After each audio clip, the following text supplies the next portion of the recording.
皆さんこんにちは、翔平です。今日は Uber をやろうと思っていたのに、着替えるのがめんどくさい。外に出るのもめんどくさい。気づいたらピークが終わっていた。なんてことがあると思います。正直言うと僕はしょっちゅうです。ただこんな時にもっとやる気を出そうと考えても、なかなか動けないものなんです。僕が大事だと思うのは、やる気を上げることじゃなくて、やる気が低いままでも始められる形にすることです。この動画では僕が使う考え方を3つに分けます。5分だけ稼働する。まず1件だけやる。1件やった後に稼働を続けるかを決める。最後に逆に休んだ方がいい日の判断基準をお話しします。無理に手で押し切ろうということではありません。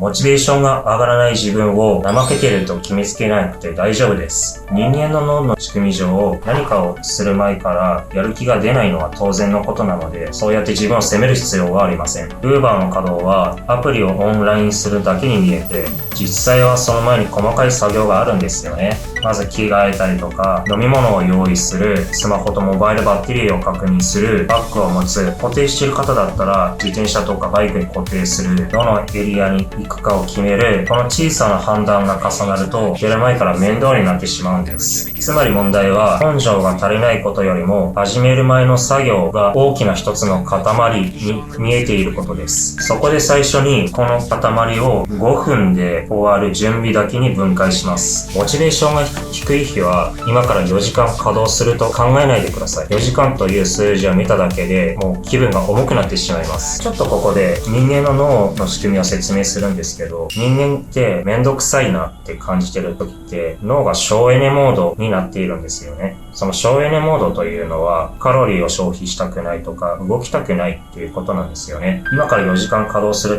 っていう風に考えると結構めんどくさいって思うのはそういうことなんです。じゃあどうすればいいかというと、最初にやるのは5分だけ準備することです。配達用の服に着替える、水筒に飲み物を入れる、スマホとモバイルバッテリーの確認をする、バッグの準備をする。ここまでは OK です。で、これでも重いというのであれば、ぶっちゃけ着替えるだけでもいいです。なんなら抵抗ある方もいるかもしれないんですが、稼働する前日に稼働する服で寝ちゃってもいいです。ここで大事なのは、分後に必ず稼働しなきゃいけないって考えないでください。準備だけで終わってもいいです。準備ができると、次に必要なのは、靴を履いて外に出るだけになります。行動のハードルが一段と下がっていきます。僕ならっていう話にはなるんですけど、モチベーションが低い日は、やる気が出たら準備するじゃなくて、5分準備した後で考えるにします。考える順番を逆にするイメージですね。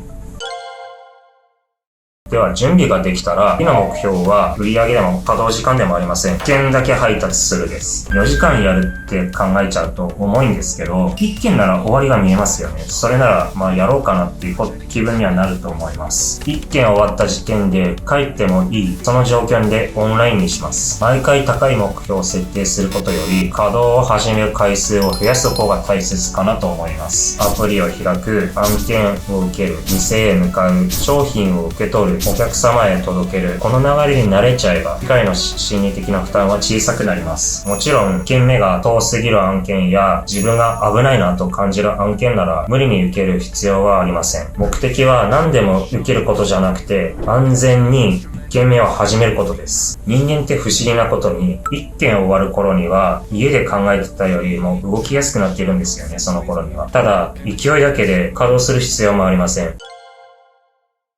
1件配達した後に一度だけ判断します。もう1件いけるかな、体調は大丈夫かな、集中できてるかな、この3つを確認してください。できそうなら続けて、厳しいなら最初から長時間を自分と約束しないのがポイントです。帰る選択を失敗にしちゃうと、次回も始めるのが怖くなっちゃいます。モチベーションが低い日にもう1件達成できたなら、最低限の目標は達成です。続けられたら追加点。帰ってもゼロじゃないんで、もうそれで十分です。このルールにすると、一度出たら何時間もやらなければいけないという感覚がなくなります。結果として稼働を始める決断が軽くなります。1件やった後で続けられそうなら続けてもいいし、もう続けられそうにないなら、もうそこでやめてください。ここまでの方法をさらに楽にするなら、前日のうちに判断を減らします。モチベーションが低い朝に全部決めようとしないでください。配達用の服を一箇所に置く。バッグを中身を確認して、バイクとか自転車に固定している方ならもう固定しちゃってください。モバイルバッテリーを十分充電しておく。水筒を見える場所に置いておく。最初に向かう待機場所を決める。さらに何時から何時までじゃなくて、何時に家を出るだけを決める方法も使えます。終了時刻までを考えちゃうとめんどくさいなと長く感じちゃうんですけど、出発前だけなら判断は一つです。例えば11時に家を出る。まず1件。で、そして1件終わった後に続けるかどうかを見てください。これだけです。ここまでがやる気が低い日に動く仕組みです。ただし、何でも出ればいいわけじゃありません。